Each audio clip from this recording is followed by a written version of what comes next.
অমানৱীয়ভাৱে যিবিলাক উচ্ছেদ হৈ আছে এই উচ্ছেদবিলাক বন্ধ হ'ব লাগে। কেৱল মাত্ৰ ধৰ্মীয় সংখ্যালঘুসকলক টাৰ্গেট কৰি যিধৰণে উচ্ছেদ প্ৰক্ৰিয়া চলাই পেলাই যিটো পৰিৱেশ সৃষ্টি কৰিব বিচাৰিছে এইটো বন্ধ হ'ব লাগে। মুখ্যমন্ত্ৰীয়ে ডাঙৰ ডাঙৰ কথা কয় যে আমি ডক্টৰ বনাব লাগে, মুছলমানসকলে ইঞ্জিনিয়াৰ বনাব লাগে, আমি সেইবিলাকত সহায় কৰিম, কিন্তু আজি ৩,০০০ ছাত্ৰ ছাত্ৰী স্কুলৰ পৰা বঞ্চিত হৈছে। মুখ্যমন্ত্ৰী ডাঙৰীয়াক আজি কোৱা হয় যে এই ৩,০০০ ছাত্ৰ ছাত্ৰীৰ ভৱিষ্যতৰ দায়িত্ব তেওঁ ল'বনে নাই। হিমন্ত বিশ্ব শৰ্মাই ৫খন ৰাজ্যৰ ভিতৰত অসমখন আগুৱাই লৈ যাব নোৱাৰে, 5খন ৰাজ্যৰ ভিতৰত বনাবও নোৱাৰে।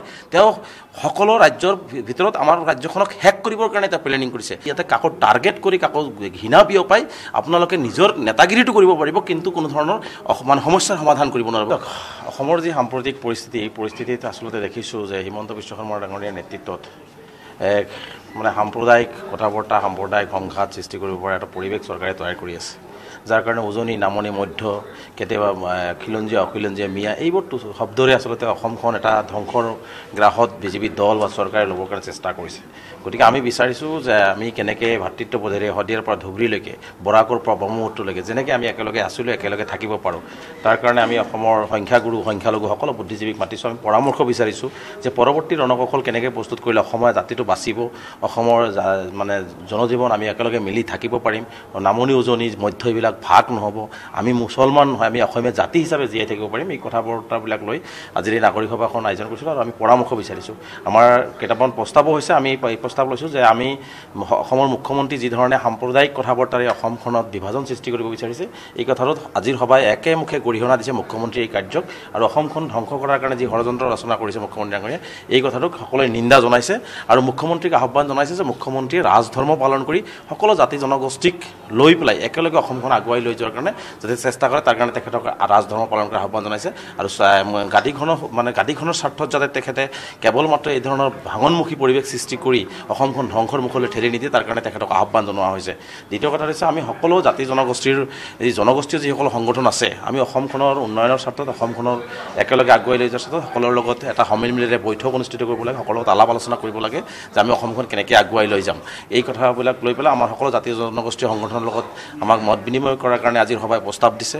দ্বিতীয় কথা হৈছে অমানৱীয়ভাৱে যিবিলাক উচ্ছেদ হৈ আছে এই উচ্ছেদবিলাক বন্ধ হ'ব লাগে। কথা হৈছে যে আমি উচ্ছেদ বিৰোধী নহয়, কিন্তু হিমন্ত বিশ্ব শৰ্মা ডাঙৰীয়া আক্ৰোশমূলকভাৱে কেৱল মাত্ৰ ধৰ্মীয় সংখ্যালঘুসকলক টাৰ্গেট কৰি যিধৰণে উচ্ছেদ প্ৰক্ৰিয়া চলাই পেলাই যিটো পৰিৱেশ সৃষ্টি কৰিব বিচাৰিছে এইটো বন্ধ হ'ব লাগে।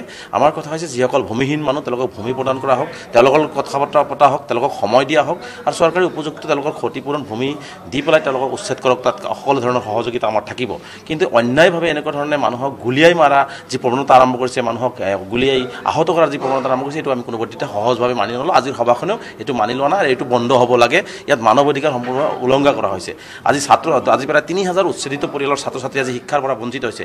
মুখ্যমন্ত্ৰীয়ে ডাঙৰ ডাঙৰ কথা কয় যে আমি ডক্টৰ বনাব লাগে, মুছলমানসকলে ইঞ্জিনিয়াৰ বনাব লাগে, আমি সেইবিলাকত সহায় কৰিম, কিন্তু আজি ৩,০০০ ছাত্ৰ ছাত্ৰী স্কুলৰ পৰা বঞ্চিত হৈছে।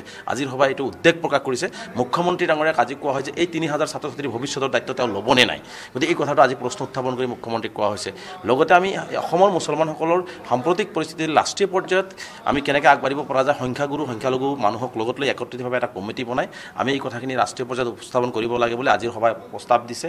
আমি এই কথাখিনি অসম চৰকাৰকো অৱগত কৰিম, ভাৰত চৰকাৰকো অৱগত কৰিম, আমি ৰাজ্যপালকো অৱগত কৰিম, আৰু বিশেষকৈ বিৰোধী দলবিলাককো আৰু বিভিন্ন ধৰণৰ ধৰ্ম নিৰপেক্ষ যিসকল দল সংগঠন আছে সকলোকে আহ্বান জনাই আমি এই কথাবিলাক আমি আগবঢ়াই লৈ যাম। আৰু বিশেষকৈ আৰু এটা প্ৰস্তাৱ লোৱা হৈছে অসম সাহিত্য সভাই কিন্তু এই যে অসমত এটা সাম্প্ৰতিক পৰিস্থিতিত যে আজি ভাঙনমুখী পৰিৱেশ এটা সৃষ্টি হৈছে, সাম্প্ৰদায়িক মানে বিষবস্প বিয়পাই যাতে পৰিৱেশ বিনষ্ট কৰিছে, অসম সাহিত্য সভাই কিন্তু কোনো ধৰণৰ যি আচলতে ৰোল প্লে ইয়াত কৰা নাই, এটা নীৰৱ ভূমিকা লোৱা যেন এটা আমাৰ অনুভৱ হৈছে। গতিকে অসম সাহিত্য সভা সকলোৰে সাহিত্য সভা, কিন্তু অসম সাহিত্য সভাই এটা আগভাগ ল'ব লাগে অসমখন ৰক্ষা কৰিবৰ কাৰণে। হিমন্ত বিশ্ব শৰ্মাই 5খন ৰাজ্যৰ ভিতৰত অসমখন আগুৱাই লৈ যাব নোৱাৰে, 5খন ৰাজ্যৰ ভিতৰত বনাবও নোৱাৰে। তেওঁ সকলো ৰাজ্যৰ ভিতৰত আমাৰ ৰাজ্যখনক শেষ কৰিবৰ কাৰণে তেওঁ প্লেনিং কৰিছে। গতিকে অসম সাহিত্য সভাক আজিৰ সভাই আহ্বান জনোৱা হৈছে যে অসম সাহিত্য কিছু আগভাগ ল'ব লাগে, আগভাগ লৈ এই অসমত যি ভাঙনমুখী পৰিৱেশ সৃষ্টি হৈছে এইটো দূৰ কৰাৰ কাৰণে ব্যৱস্থা ল'ব লাগে। মই চাওক সকলোকে আহ্বান জনাম, এইখন অসম আমাৰ সকলোৰে অসম, এই অসমীয়া জাতি, আমি সকলো অসমীয়া এক অসমীয়া জাতি। গতিকে ইয়াত ভাঙনমুখী কথা কৈ অসমখনত ধ্বংসৰ পথলৈ ঠেলি নিনিবৰ কাৰণে মই সকলো পক্ষকে আহ্বান জনাইছোঁ। ডাঙৰ ডাঙৰ কথা টিভিত ডাঙৰ ডাঙৰ কথা ক'ব পাৰি, কিন্তু বাস্তৱ ক্ষেত্ৰত অসমখন ধৰি ৰাখিবৰ কাৰণে কি কাৰ্যপন্থা হাতত লৈছে এইখিনি কথা কেতিয়াবা কৈছে নেকি?